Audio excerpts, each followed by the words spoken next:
lives to fighting and the forces of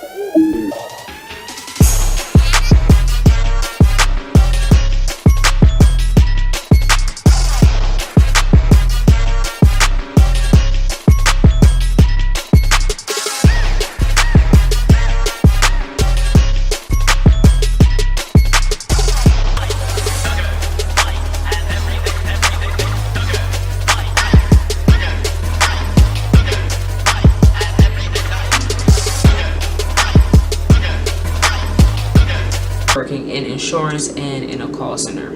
July 18th was the last day. Well, it was the first day that I started the job that I'm at now. And at first I was a little bit anxious just to like while I was in the process of like, okay, I'm not logging back onto that computer. I can't take it. Like, I'm not going to pretend anymore. And I was looking for a new job, and I was in an interviewing process before like actually being hired at my new job. I was kind of like anxious to say like, oh, like I'm really done with, you know, over the phones and insurance. But the more I got closer to that being my reality, I started to feel definitely more happier about it. So overall, it's been 4 years since I started working on the phones, and since I had my insurance license and life insurance, it's been 4, and for health insurance it's been 5. First year in me doing it, I thought I hated it, but I figured like it was all in my head and I was just thinking too deep into it, and I was just, you know, taking things a little bit too personal emotionally. So I just kind of like convinced myself that like, you know, you can do it, you can do it, you can do it, you know, just push through it. I felt like I wasn't given the job a fair chance because it was so many people around me that had been doing insurance and this type of stuff for years, and you know, they would encourage me to, you know, to keep going even though you have a bad day, or you know, you don't hit your goal, like, you know, just keep going and keep going. So I would essentially gaslight myself to feel like, oh, it's not the job, it's me. But in 2020, when I was forced, okay, emphasis on the forced, to work from home, is when like I couldn't hide the way I felt about this job anymore. You know, everybody thinks working from home is like a dream come true, like, oh, you can just roll out of bed and, you know, just get on the phones and go on your computers and do work. Now, if it's not like a sales job, it may be a little bit better, but for a sales position, for me personally, it was just not the move at all, and I really couldn't stand it. Like, it was just like, because first of all, I wasn't prepared to work from home. So usually in a circumstance when it's not, you know, a pandemic going on, you have to go through a process to start working from home, and you know, you get prepared, you get, you know, you're ready, and then it's just boom, it happens. But in this case, I was just like in the office one day, work from home the next day, get your computer, lug it to your house, set up wherever you was at, and just start working. And doing that, working from home, I spiraled into a depression because of the place that I was living was very, it was like, it wasn't the best place in the best neighborhood, but I really didn't get to experience it, and I really didn't, you know, see like the worst of it, because I would be at work from 9 o'clock in the morning till 6. So around, you know, the daytime, I didn't know that it was a man outside singing all day and with no music. Like, I didn't know that. So when I found this out, and you know, all the street noise and stuff like that, and on top of that, I realized it, and on top of that, I'm on the phone talking to people and customers working from home and just all that stuff. At this time, I was doing it for 2 years, so from 2018 to 2020. The main thing that would motivate me to stay at the job, even like when I was in the office and I would, you know, go to a different floor in the office and cry because like I just felt like something was just inherently wrong with me, because I just couldn't get the hang of working on the phone, selling, you know, being comfortable, like having a type of flow. I just felt like it was my fault. But my coworkers, people that I was around on my team, were the ones who would keep me motivated and just like, you know, you keep trying, and you know, going out to happy hour with them, and just turning next to them and laughing and, joking and making the day more lighthearted. After you had a bad call, like over the, like working at home, all that stopped. So I really spiraled. Like my mental health really got to a bad place. Just to give you a description of what this job was, I was dialing outbound for a company that promotes $9.95 and has a spokesperson, a former game show host as a spokesperson. RIP to him, by the way. And it's funny because when I first started the job in training, one of the managers, he like made us sign like this waiver promising that if we stopped working at the job, we wouldn't slander the company online. So I should have known something was up right then and there. But yeah, that's why I won't say their names. But if you know, you know. You've seen the commercial, you know who I'm talking about. After doing some research and just Googling, Google Scholar vibes, sales is one of the most stressful jobs in America. And of course, it's the most accessible. So anybody that's willing to sell and willing to take an exam for like the insurance, the pass with the state regulations, stuff like that, can do this job. And they'll tell you like, oh, it's no cap on how much money you can make, and it's just this, that, third, and that is very much well true. Like depending on the type of company you work for, or like if you're an independent type of producer, you sell on your own and you're like a representative for a company, and you just have like, you represent them, but you don't necessarily get like a pay rate from them, so you just get paid per policy and the commission, stuff like that. It is no cap on how much money you can make. As somebody who doesn't have a college degree, doesn't have much experience, it could be a good opportunity to make an abundance of money. That's the case, was it's like, just fuck your mental health. You can make as much money as you can, as long as you beat your feet and dial and just talk all day. You can make all the money in the world, but all the stuff around you, as far as like you personally and how you feel, your work-life balance, throw it out the window. Fuck all that. They pretend to care about that, but they really don't care about that. And just work hard until you can make more and more and more and more money.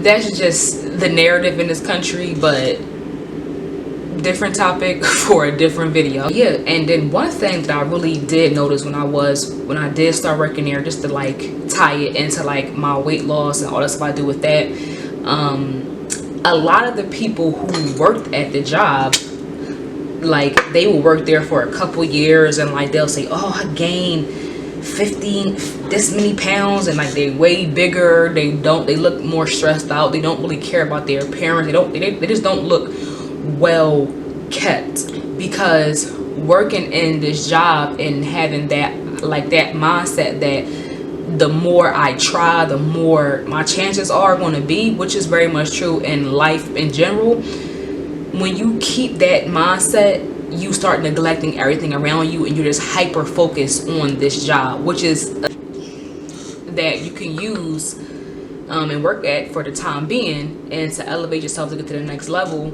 or just live your life and have it as a job. And it took me until this year 2022 to fully accept that from my last job that I just got rid of, working from home. And I had to realize that like I had to stop putting myself through this. Like every time I even thought about getting on the computer, I thought about like, oh, I gotta work in a couple hours, like my heart would just start beating, and I would just start feeling like I was being rushed, or like I was just like, I had to like get it together. And it's just like, a job should not make you feel like that. To be honest, I believe nothing in life should make you feel like that. And if you think that that's the way you have to go to be anything in life, I'm sorry for you, but that ain't how I'm going out, okay?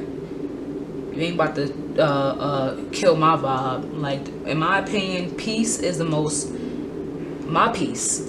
most expensive thing. And if you costing me that, you too expensive, and you're never be in my price range. I don't even give a damn if I had Elon Musk money. If it's costing me my peace, it's not in my price range. Okay. I feel like the reason why I like neglected my mental health and like that voice in my head for those 4 years and just, kept trying to make it work was because like I had this operating from my ego. Like I felt like, I felt like I was of a certain better status because I had a desk job, I had an office job, I had my own cubicle. I felt, I'm on the phone, I get to sit down, I don't gotta do no, hard labor. So I felt like, I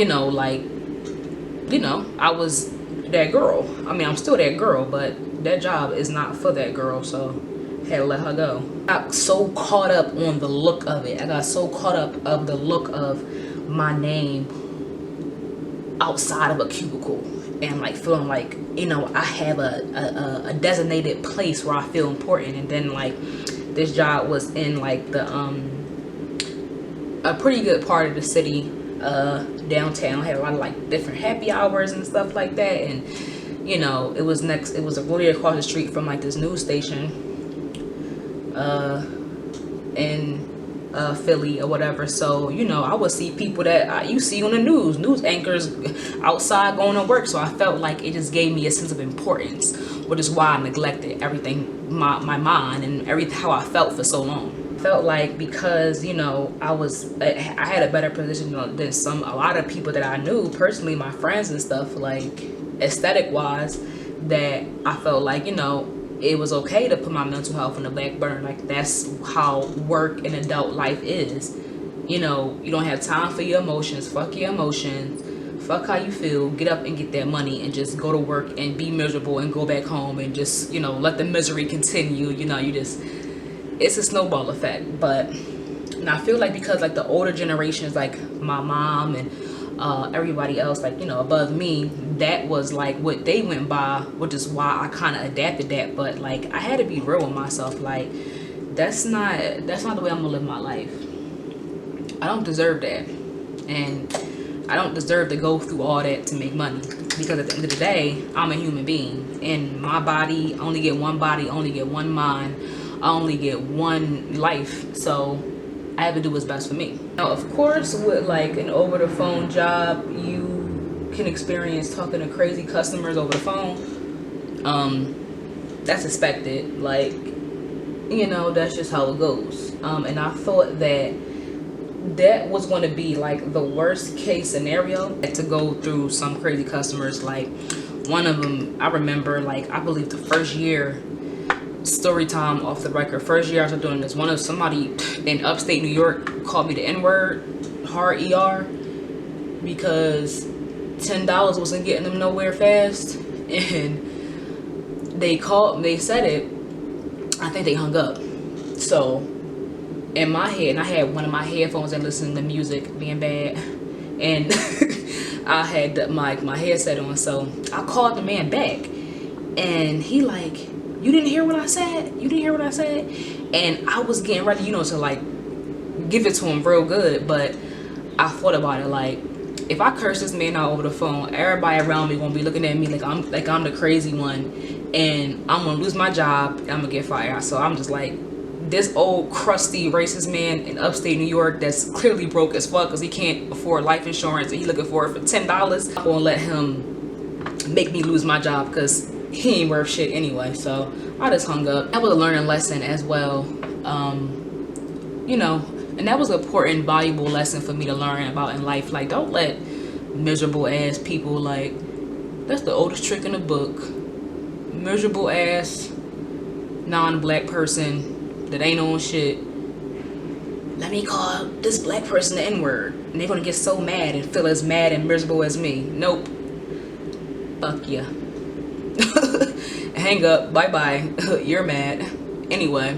So of course, like, crazy customers, you want to deal with that, whatever, like that's a part of the job. But the main thing that that's the hidden part of like call centers that you really will end up hating, is the hierarchy and management, from the team leads to the supervisors to the managers, and then of course of like the big wigs in corporate that literally just have meetings all day and get paid more than everybody.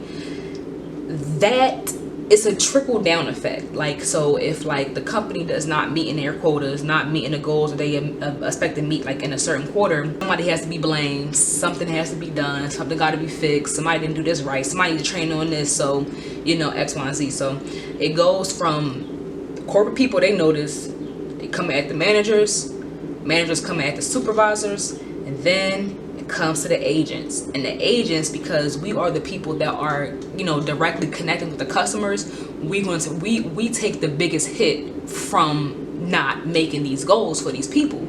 But mind you, we're getting paid the least, and without us talking on this phone, no sales will even be made. So the more I started to realize that kind of turned me off too. But like I said, my coworkers, they kept me there. I love them so much. So it was just like that part kind of gets on my nerves too. And also that like they kind of like will paint this illusion to you that, you know, oh, you know, you an agent now, but you wonder you could be a team lead and maybe even a supervisor, maybe even a manager, maybe even go to corporate and claims, da da da. But to be honest, these people that are in these positions already have been there for years, and unless it's time for them to retire, they hit the lottery or something major happens, or they, you know, they get a new better job making more money, they're not coming up off that position. And the probability of every last agent on this floor becoming a supervisor and a manager, it's not likely at all. And they try to like paint this like this selfish dream to you and give you this like this false hope that you can just so you can keep going and keep running yourself ragged to make them more money. So my new position, I really like it. I work with mentally disabled people. And basically, like, my job is the hardest thing about it is waking up early. Like, as early as I do, I have to wake up way more earlier now because I'm not working from home. I specifically wanted to make sure that I was not going to be in this house working, because like I need that outside and home life. Mash them together is just like it was too much. I was just oversaturated. Like, I would just sit in the house all day. I don't want to sit in the house all day. Then when work is over, it's like I'm so mentally drained that where am I going to go? You know, like, it's just like I have to get myself together, because like it's all a mind game with that type of job. It's all mental. And but yeah, so the downside, I have to wake up much earlier, get there much earlier. I have to also, you know, come out of my pockets to get to work, but I enjoy it. Like, a day of work at Monday includes us going to the movies, helping people, helping mentally disabled people, and I feel like I have it's kind of more personal to me, because it's like I mentioned in this video, mental health, and something that I have been struggling with since I was a little girl, and they have mental disabilities. So I try to like be as like approachable and feel like, and make them as comfortable as they possibly can to tell me if they need something, if they don't feel well, or, you know, if they just want to talk, because, you know, some of them just, they got a lot to say. So, you know, but I don't have any kids, you know, so I probably have more patience than my average coworker at the job. So I like it so far. It's been 2 weeks. Like I said, a day doing this is being at the library, on the computer, bowling, movies. So thank you for watching this video to the end. Please like, comment, and subscribe. I decided that I guess my channel is going to be more geared towards like self-development, and I'm going to be the guinea pig. That's that'll be the example of the development, and you know. So I have more videos coming, of course. I hope you enjoyed it. Please come back. I have a little bit of subscribers, so I would appreciate if you joined me and just supported me. And thank you. I'll see you in the next one. Bye-bye. I just came back to say, notice how my makeup is nowhere near done. This is why. Talking and doing your makeup is just so hard. Like, but I'm going to finish it, so